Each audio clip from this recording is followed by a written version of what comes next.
Dante's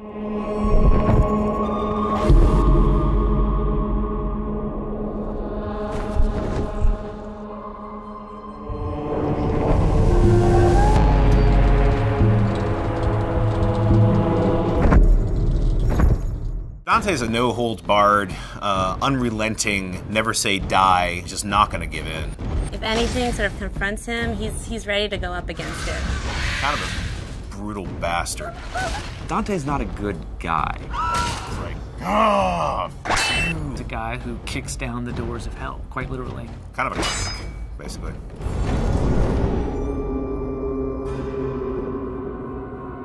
The thing about hell is it's hard to find someone who could stand up to all that. And that's really was the impetus to make our character as badass as he became. The poet, as he goes through hell, he's fainting, and Virgil picks him up and carries him over spots. And that's not a character that we could use for a hero. Real Dante was in Florence during the Civil War. He was more of a politician. We wanted something a little bit more, and so we made the bold choice to give him a past as a crusader. He's had a pretty tragic and, screwed up past. A lot of things in his past that haunt him. He's definitely not some straight sort of action hero. I like the fact that he's a little bit more human. I mean, obviously he's wielding this giant scythe that most of us couldn't lift, and I know because we built one for Comic-Con. So he's definitely, superhuman in that sense. But there are certainly moments in the game where he's not sure if he can go on. I think the story kind of demanded that he be a little bit more complex. The first line of the poem is, at the midpoint on the journey of life, I found myself in a dark forest, and it's a metaphor for him being confused and troubled about his own life, but we wanted to go to the nth degree for the video game.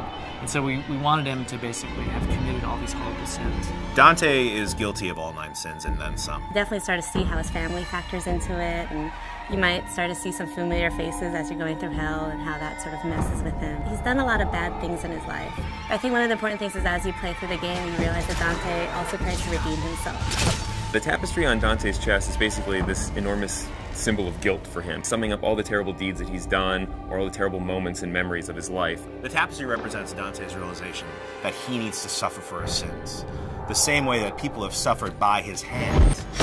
Remembering things, he's remembering horrible things, so we wanted them to be like nightmares, And we knew that we wanted a really cool mechanism for showing those kind of flashbacks in the game. He's literally wearing the sins of his past sewn into his chest, and he's the one who's sewn them in there. We unfold his past transgressions through a series of flashbacks.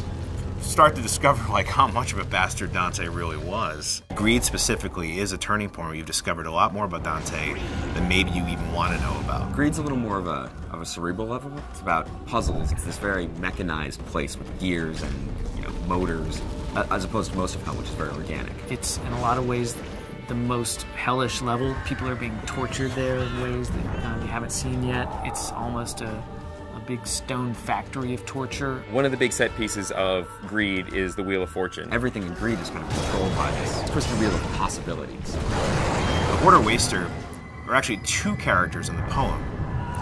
We've combined them into one. Technically are 2 people, but they've been sewn together. One wants to hoard, collect wealth, the other wants to constantly expend wealth. And they're stuck together for an eternity to sort it out amongst themselves.